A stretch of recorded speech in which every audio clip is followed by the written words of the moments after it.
La Bwana na Mwokozi wetu Yesu Kristo. Kitabu cha Wathesalonike wa kwanza sura ile ya pili mstari wa 18.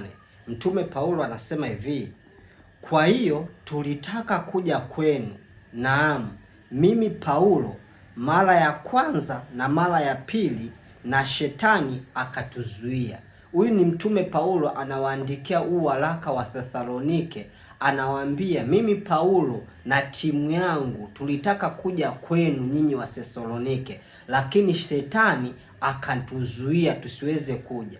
Neno hili linamaanisha nini? Kumbe shetani anaweza kumzuia mtu asiende kule anakotaka kwenda. Kumbe shetani anaweza kumzuia mtu asifike kule anakotaka kufika. Paulo alikuwa na kiu ya kwenda Thesalonike, lakini Biblia inasema hapa kwamba shetani aliweza kumzuia Paulo. Na tunajua sifa ya Paulo, ni moja kati ya mitume ambao walikuwa na nguvu kubwa sana za Mungu, wana upako mkubwa na walifanya kazi kubwa sana ya Mungu. Lakini pamoja na hayo yote, shetani alimzuia.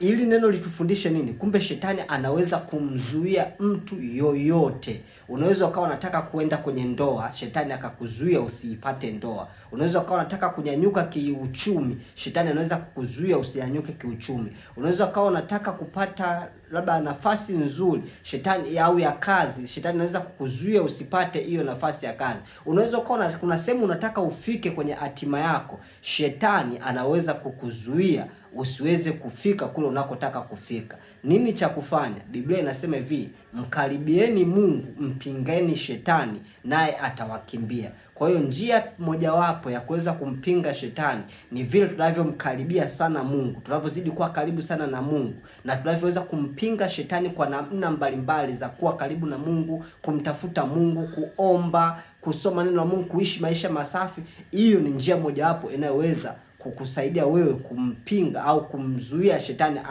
kumfanya shetani asikuzuie. Lakini sio hapo tu, Biblia inatuambia jina la Yesu ndio jina linaloweza kuvunja kazi zote za shetani. Maanake tukilitumia jina la Yesu Kristo tunaweza kuzivunja kazi zote za shetani na mazuio yake mbalimbali, na tukapenya kwenda kule kwenye hatima ya maisha yetu. Mungu wa mbinguni akubariki sana. Mwamini Yesu Kristo ili akuondolee mazuio ya